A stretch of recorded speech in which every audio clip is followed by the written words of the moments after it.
As you can see, mahina ang reception kay Megan. And hindi pa rin talaga nawawala yung negative bashing and comments dun sa issue kay Dara. She needs to get out of Dara's shadow. Kasi mahihirapan talaga tayo kapag naka-attach pa rin sa kanya ang mga issues ni Dara. Hindi kaya nagkamali tayo na binigyan pa natin ng chance si Megan? Baka naman nabulag lang tayo sa possibility na siya yung ipang tatapat kay Jenny. Naisip ko na rin yan eh. But she came to me, nagmamakaawa. And si Tita Amelia, nakiusap na rin. Hindi naman ako makatanggi. And kung tutusin, wala namang kinalaman si Megan sa mga kasalanan ni Dara. She's also a victim. So as much as possible, tutulungan natin yung bata. But in the meantime, Megan's career is stalling. Alam mo, para matabunan yung bad rep, kailangang magkaroon siya ng isang brilliant project.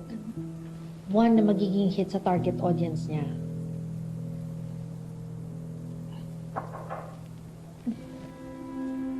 Ma, sorry. I just finished my new song. I'd like you to be the first to hear it. Ito na yung mga equipment natin pang live streaming. Pero insan, sure ka ba sa pinapasukan natin? Oo.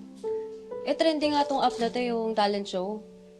Maraming nagla-live performance dun. May mga kumakanta, may mga sumasayaw, may mga nagma-magic show pa nga dun eh. Magic? Uy. Tapos, kapag natuwa sa atin yung mga viewers natin, kaya tayong bigyan ng gems. Yung gems na yon, isang gems katumbas nun, piso.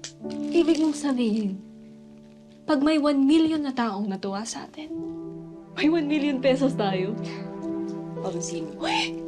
Kaya dapat galingan natin sa lahat ng live performance natin. Para may magbigay sa atin ng gems. Siguro naman may magbibigay, ano? Total, naging Yumi naman tayo. Hindi pa tayo nakakalimutan.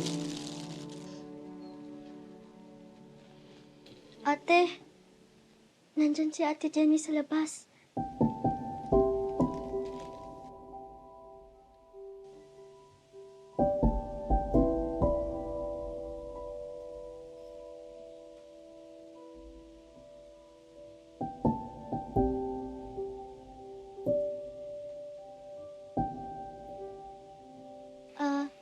Ate, wala kasi sina ate dito.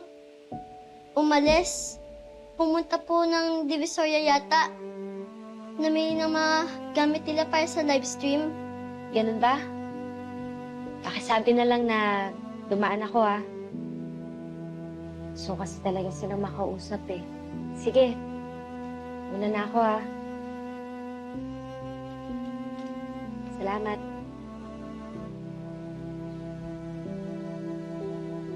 Nung nawala naman si Jenny sa Yumi, wala naman tayo nagawa eh. Hindi nga natin siya naipaglaban.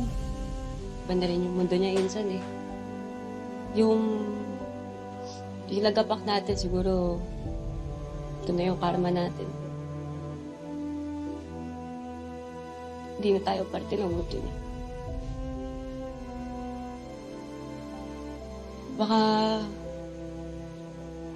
mas mahirapan lang tayo kapag lumapit pa tayo sa kanya. Nasaktan lang tayo pag nakikita natin na tinutupad niya yung pangarap niya, tas hindi tayo kasama doon.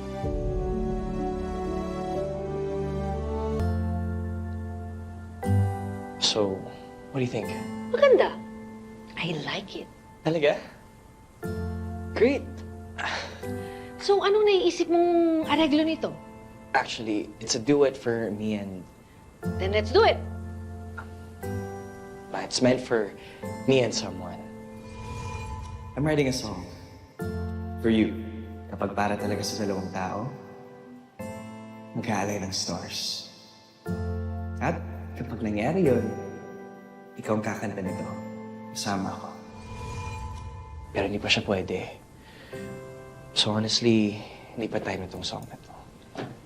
I disagree. Itong song mo, with its lyrics and heart, it's very now. Pag tinabi mo pa to, pag tinago mo to, mapapasulang yan. You know how the music trend keeps changing. I get your point. Pero This will boost your career, Nate. Especially sa naiisip ko para sa kantang to.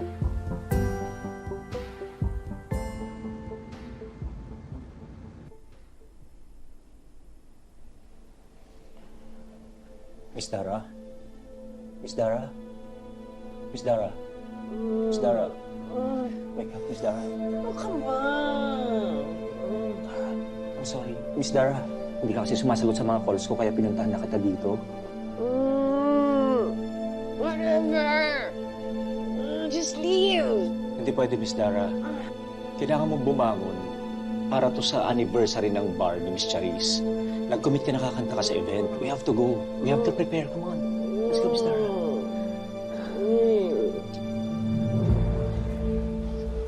Papsi, buti po, hindi niyo shift ngayon. Si Charis kasi nag-hire ng caterer. Naisip kasi niya, dapat lahat parte ng selebrasyon. Kaya wala rin magtatrabaho ngayon. Pati yung mga nasa kabilang bar, pupunta. Oo, tama naman talaga yun eh. Kayo nagpapalakad ng mga bar eh, di ba? Queen Dara's the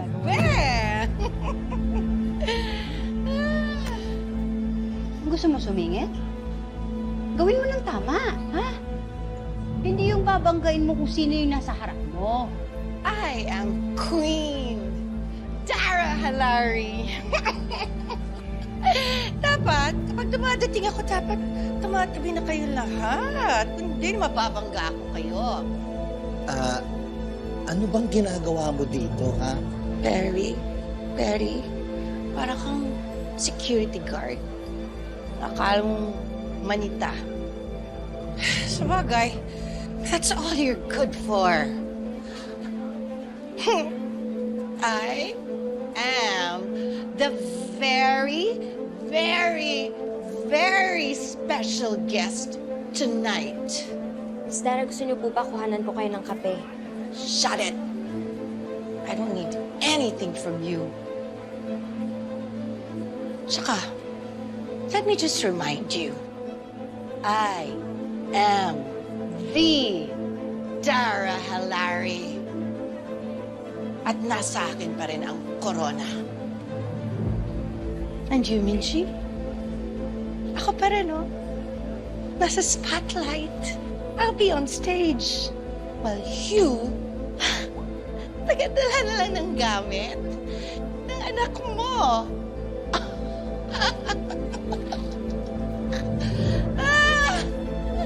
Tabi!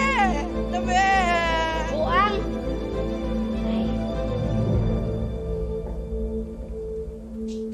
So, Nate, have you decided? tama ka, ma. Baka mapaso pa yung kanta ko, hindi ko pa ilabas. Kailangan ko din to para mapatunayan ko sa tao, I'm more than just your son. Pero gusto ko pa rin duet siya. Kaso hindi pa available yung kaduet ko eh. Hindi mo siya kailangan. I found the perfect girl for you.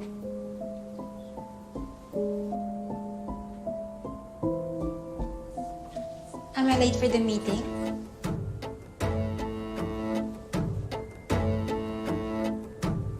Ma, what's Megan doing?